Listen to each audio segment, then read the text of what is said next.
আজকে আমাকে তোমরা অপমান করেছো, এর পরিণাম খুবই খারাপ হবে। এই 9 জনকে যে পুড়িয়ে মারা হয়েছিল সেটা ইতিহাসের একটি জঘন্যতম অপরাধ।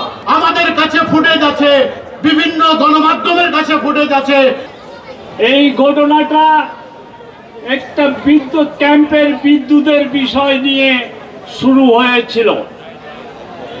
সেই ক্যাম্প হলো আমাদের কুর্বিটোলা ক্যাম্পে সরকারের দেওয়া বিদ্যুৎ। রাজু বস্তিতে এমপি ইলিয়াস উদ্দিন মোল্লা জোর করে সেখানে সংযোগ দিতে চেয়েছিল। এই সংযোগ না দেওয়ার কারণে আপনাদের লোকজন যখন বাধা দেয় তখন তিনি হুমকি দিয়ে গিয়ে বলেছিলেন যে আজকে আমাকে তোমরা অপমান করেছো, এর পরিণাম খুবই খারাপ হবে। তারপরে 2-3 দিন পরে শবে বরাত ছিল। শবে বরাতে রাত্রে যখন সবাই এইখানে মসজিদে ইবাদতে মশগুল ছিল, ইবাদত বন্দী করার পর সকাল হলো। সকাল হওয়ার পরে বানিয়াবালে জুয়েল রানার নেতৃত্বে জুয়েল রানার সন্ত্রাসী বাহিনী তারা এসে এই আমাদের নিরীহ উর্দুভাষী ক্যাম্পের উপর বর্বরচিত পুলিশের সহায়তা তারা হামলা করেছে। পেট্রোলের পুলিশের সহায়তা তারা হামলা করেছে। যে সন্ত্রাসী বাহিনী তাণ্ডব চালাচ্ছিল, সেই তাণ্ডবে এই অগ্নিকাণ্ড ঘটেছিল। সেই অগ্নিকাণ্ডে এই ফারজানার বাড়িতে বাহিরের দিকে তালা লাগিয়ে অগ্নিকাণ্ড ঘটানো হয়েছিল। সেই অগ্নিকাণ্ডে ফারজানাকে কোনোভাবে তার ভাই ওই বেড়ার ঘর থেকে লাত্তি উত্তি মেরে কোনোভাবে তাকে বের করে দেয়, কিন্তু ফারজানাও প্রায় 60% অগ্নিদগ্ধ হয়ে ঢাকা মেডিকেলে ছিল। টানা 7মবারের মতো বেস্ট টিস্যু পেপার ব্র্যান্ড হিসেবে স্বীকৃতি পেয়েছে বসুন্ধরা টিস্যু। কিন্তু আমরা এর প্রতিবাদ করেছি। আমি একা ঢাকা মেডিকেল কলেজে এই 10টা লাশের পোস্টমর্টম আমি নিজে একা করিয়েছি। করানোর পর আমাকে অনেক ঠেট দিয়েছে। সেখানে ইলিয়াস মোল্লা গিয়েছে, কিন্তু আমাকে সেখানেও সে দমাতে পারে নাই। এরপর ইয়াসিন ভাইয়ের হাতে টাকা দিয়েছিল 1 লক্ষ টাকা। সেই টাকাটা ইয়াসিন ভাই তার মুখের উপরে ছুঁড়ে মেরেছিল, সেটাও পত্রপত্রিকায় আসছিল।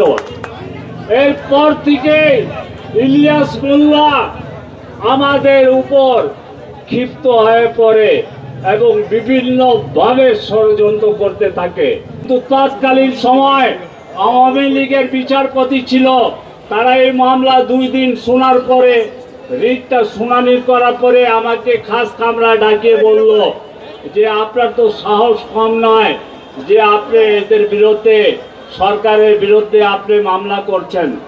আমি পুলিশের বিরুদ্ধে কোনো রুল দিতে পারবো না, কিন্তু আমি ক্ষতিগ্রস্ত ব্যাপারে আমি একটা রুল দিচ্ছি।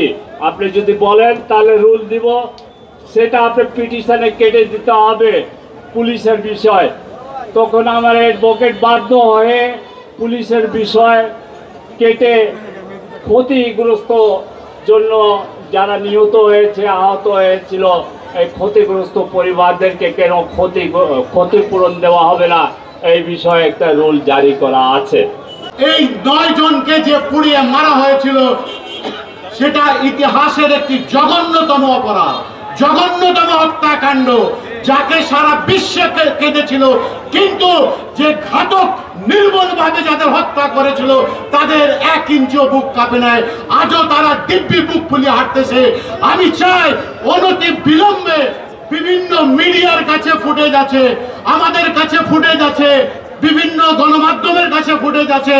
আমি বিশেষ করে আমিনুল ভাইকে অনুরোধ করব এই সব ভিডিও ফুটেজ কালেক্ট করে যারা সত্যিকারের অপরাধী তাদেরকে অনতি বিলম্বে আইনের আওতায় দৃষ্টান্তমূলক শাস্তি দেবে এবং যে সকল নিরীহ লোকজন বিহারী যারা আমাদের ক্যাম্পের লোকজন যারা এই মামলায় ঝুলে আছে তাদেরকে অনতি বিলম্বে মুক্তি দেওয়ার আহ্বান জানাবো। আজকে দেশের একটা ভালো পরিবেশ হয়েছে। আমরা আজকে আশাবাদী, আমরা আজকে আপনাদের কাছে দাবি করতে চাই যে কোনো অবস্থায় হোক এই হত্যাকারীদের বিচার আমরা দেখতে পারি, আমরা ক্যাম্পবাসী যেন বিশ্বাস করতে পারি যে এই সরকার আমাদের জন্য এই হত্যাকারীদেরকে বিচার দিচ্ছে, আমাদেরকে বিচার দিচ্ছে, আমরা বিচার দেখতে চাই।